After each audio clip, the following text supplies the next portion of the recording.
इंसान धरती का वो कीड़ा है जिसकी जिज्ञासा पापी पेट की तरह कभी खत्म नहीं होती। यही कारण है कि अपनी इसी जिज्ञासा के कारण आज वो आकाश पाताल सभी कुछ खंगाल कर बैठा है। लेकिन नेशनल ओशियन सर्विस के अनुसार इंसान केवल 5% ही समुद्र को एक्सप्लोर कर पाया है। बचे हुए 95% में समुद्र क्या छुपाए बैठा है, इसी को जानने की जिज्ञासा में गोताखोर कुछ न कुछ गहरे समुद्र में खोजते ही रहते हैं और उन्हें बहुत हद तक सफलता भी मिली है। और इसी पर हम एक वीडियो पहले भी बना चुके हैं। तो चलिए आज फिर से हम गोताखोरों की उसी जिज्ञासा को मद्देनजर रखते हुए समुद्र में उनके द्वारा की गई सबसे विचित्र चीजों की खोज के बारे में आपको दिखाएंगे और बताएंगे, जो हो सकता है कहीं ना कहीं आपको चौंका दे या फिर हैरान कर दे। नए व्यूअर्स जल्दी से सब्सक्राइब तो कर लो और बगल की घंटी दबाकर ऑल पर क्लिक कर देना। डुगोंग जीव प्रेमियों के लिए चौंकाने वाली खबर थी। साल 2016 में कुछ गोताखोरों ने इंडोनेशिया के कोकोया आइलैंड के खूबसूरत पानी को एक्सप्लोर करने के लिए डुबकी लगाई। सब पानी के अंदर मौजूद सुंदरता को देखने के लिए उत्साहित थे, लेकिन तैरते हुए गोताखोरों को वहां की गहराई में जो दिखा वो उनके लिए किसी बुरे सपने से कम नहीं था। जी हाँ, तल में जाते ही गोताखोरों को 2 डुगोंग दिखे, जो कि मैनेटी परिवार के दुर्लभ समुद्री जीव हैं। इनको पानी के नीचे पिंजरों के अंदर बेरहमी से बांधा गया था। डुगोंग को उनके आकार के कारण अंडर वाटर काऊ के नाम से भी जाना जाता है। माँ और उसके बच्चे को अलग अलग पिंजरों में कैद करके रखा था और माँ की पूंछ रस्सी से बंधी हुई थी, जिस कारण वो ज्यादा हिल भी नहीं पा रही थी। उन्हें बाद में पता चला कि उनकी ये हालत लोकल मछुआरों ने की है। ऐसा उन्होंने पैसे कमाने के लिए किया।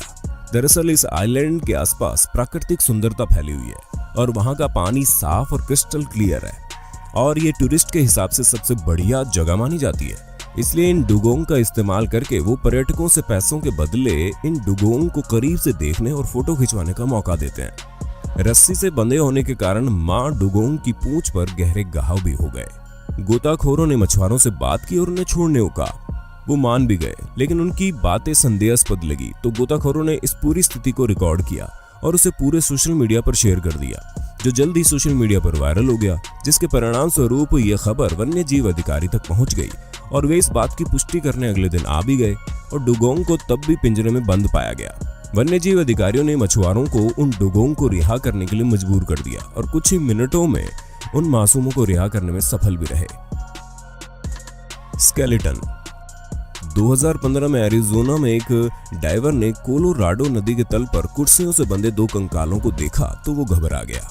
गहरे हरे पानी में दोनों कंकाल कुर्सियों पर बैठे हुए थे और दोनों ने धूप का चश्मा पहना हुआ था। साथ ही झाड़ीदार सिंथेटिक बालों का एक विग भी उन्हें पहनाया हुआ था। डाइवर ये देखकर इतना घबरा गया कि उसने बाहर आते ही पुलिस को खबर दी, जिसके बाद ला पॉज काउंटी शेरिफ कार्यालय ने तुरंत स्थानीय फायर डिपार्टमेंट के एक गोताखोर को जांच के लिए नदी में भेज दिया। जहां उसने अवशेषों की जांच की तो मालूम पड़ा कि ये प्लास्टिक के कंकाल थे जो जीव विज्ञान की कक्षा में पाए जाते हैं। ये पहली बार नहीं था कि इसके अलावा समय समय पर ऐसी डरावनी और मजेदार चीजें नीचे तल पर पाई गई है। जानकारों के अनुसार ये सब असामान्य वस्तु आमतौर पर स्कूबा डाइवर्स द्वारा पानी के नीचे मार्कर के रूप में उपयोग करने के लिए रखी जाती है और इसको दिलचस्प बनाने के लिए वो अधिकतर डरावनी चीजों का प्रयोग करते हैं। जायंट स्पाइडर्स ध्रुवीय महासागरों की अंधेरी और ठंडी गहराइयों में खोजी डाइवर्स को एक ऐसी मकड़ी मिली जिसने साइंटिस्ट को हैरान कर दिया। वैसे तो दुनिया भर में सी स्पाइडर पाए जाते हैं, लेकिन इनका साइज काफी छोटा है। लेकिन अंटार्कटिका में पाए जाने वाले स्पाइडर बाकी सी स्पाइडर की तुलना में बहुत विशालकाय है। ये 25 से 50 सेंटीमीटर तक होते हैं। इस फिनोमेना को पोलर जाइजेंटिज्म कहते हैं। इस ध्रुवीय एरिया में पाए जाने वाले जीव अपनी दूसरी प्रजाति की तुलना में काफी विशालकाय होते हैं। लेकिन ऐसा क्यों होता है, ये साइंटिस्ट के लिए आज भी रहस्य बना हुआ है। हालांकि कई थ्योरीज को सामने रखा गया, लेकिन कोई भी आज तक प्रूव नहीं हो सकी।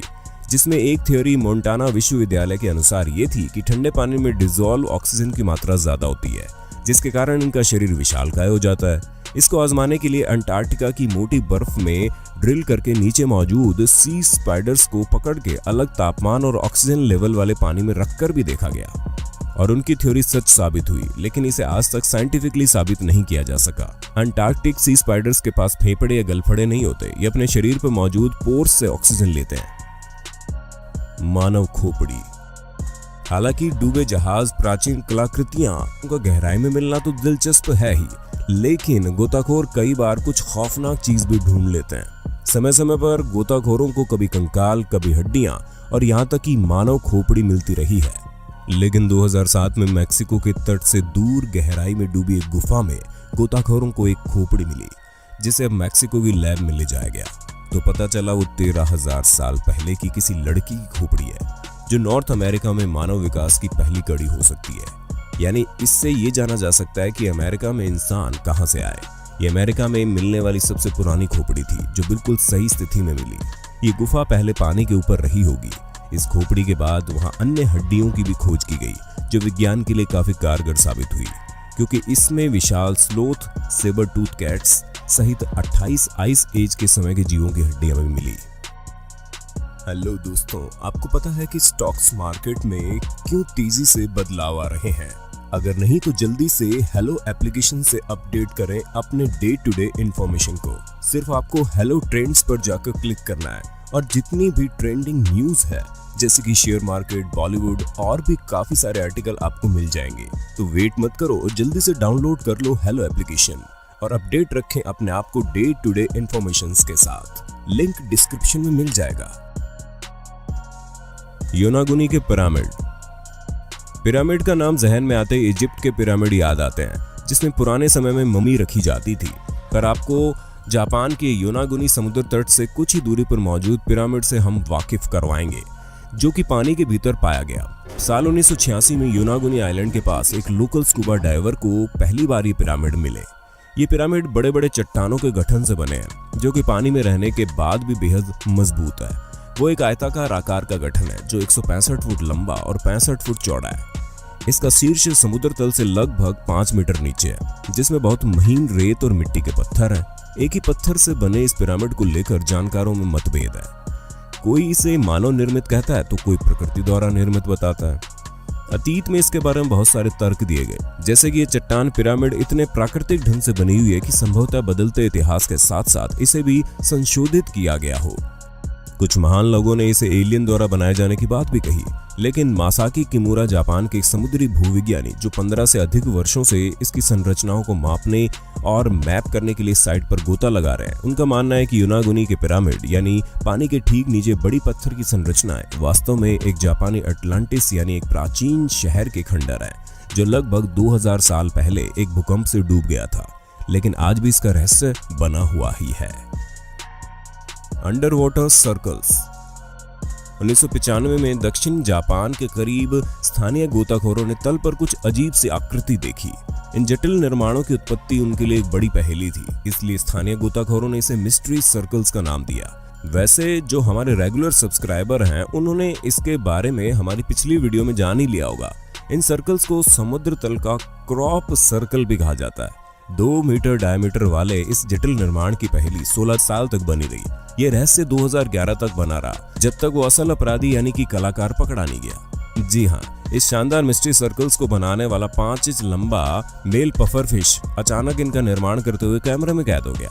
हाल ही में वैज्ञानिकों ने इस प्रक्रिया का अध्ययन किया कि कैसे ये मेल पफर फिश मछली अपनी प्रजाति की महिलाओं को लुभाने के लिए इन विस्तृत डिजाइनों का निर्माण करती है। वे समुद्र तल के चारों ओर तैरते हैं, अपने निचले पंखों को फड़फड़ाते हैं, जो कि रेत को स्थानांतरित कर देती है, और फिर ये मिस्ट्री सर्कल्स बनकर तैयार हो जाते हैं। इन सर्कल्स को बनाने में इन्हें 7 से 9 दिन का समय लगता है। बाल्टिक सी अनोमली। बाल्टिक सागर कई अद्भुत और विचित्र जीवों का घर है, और वर्षों से शोधकर्ताओं ने इस विशाल समुद्र से कुछ ऐसी हैरान कर देने वाली चीज खोजी है जो किसी भी साइंटिस्ट को हैरान कर दे। ऐसा ही कुछ तब हुआ जब जून 2011 में ओशियन एक्स टीम, जो कि समुद्र में डूबे खजाने और जहाज के मलबे आदि की खोज करती है, उसने कुछ ऐसा ढूंढा जिसने सबको चौंका दिया। कप्तान पीटर लिंडबर्ग और सह शोधकर्ता डेनिस असबर्ग के नेतृत्व वाली टीम ने स्वीडन और फिनलैंड के बीच बाल्टिक सागर में एक धुंधली लेकिन दिलचस्प सोनार इमेज की मदद से बहुत ही असामान्य चीज की खोज की, जिसे अब बाल्टिक सी अनोमली के नाम से जाना जाता है। यह अजीब वस्तु समुद्र के तल पर जलमग्न थी। समुद्र के तल में डूबी हुई अजीब चीज 210 फीट लंबी थी, जिसमें रैंप, सीढ़ी और अन्य संरचनाएं शामिल है। इस वस्तु की उपस्थिति की आधिकारिक तौर पर स्टार वॉर्स फ्रेंचाइजी के दिग्गज मिलेनियम फॉल्कन अंतरिक्ष यान से तुलना की गई। कई समुद्री जीव विज्ञानियों के लिए ये खोज सामान्य रही, परंतु जब ओशियन एक्स टीम उसी साल दोबारा उस अज्ञात वस्तु के आसपास गए तो उनके उपकरणों में हमेशा खराबी आने लगी, और फिर जब वे 200 मीटर की दूरी पर चले जाते थे तब ये उपकरण स्थिर होकर सामान्य काम करने लगते। इन घटनाओं के कारण वो इसे किसी प्रकार का एलियन यूएफओ या फिर अंतरिक्ष यान मानने लगे, जो कि चमत्कारिक रूप से समुद्र की तह में डूब गया था। इसकी खोज के बाद ये अटकलें और ज्यादा तेज हो गई कि कई लोग ये मानने लगे कि एलियन से ही संबंधित है, जबकि दूसरों को लगता है कि ये सब एक समुद्र की तह में धंसा हुआ जहाज हो सकता है जो रूसियों से संबंधित है। लेकिन हाल ही में गोताखोरों के एक समूह ने इस रहस्यमय संरचना से नमूने एकत्र किए और बताया कि ये केवल एक हिम नदी जमा यानी कि ग्लेशियल डिपॉजिट है। स्टॉकहोम विश्वविद्यालय के भूविज्ञान प्रोफेसर वॉल्कर ब्रूचर्ट के अनुसार इस संरचना का गठन आइस एज के दौरान कई हजारों साल पहले हुआ और इन चट्टानों को यहाँ ग्लेशियर द्वारा लाया गया होगा। उम्मीद है हमारी वीडियो आपको पसंद आई होगी। ऐसी और वीडियो देखने के लिए कमेंट बॉक्स में पार्ट 3 जरूर लिख देना। घर पर रहें, सुरक्षित रहें।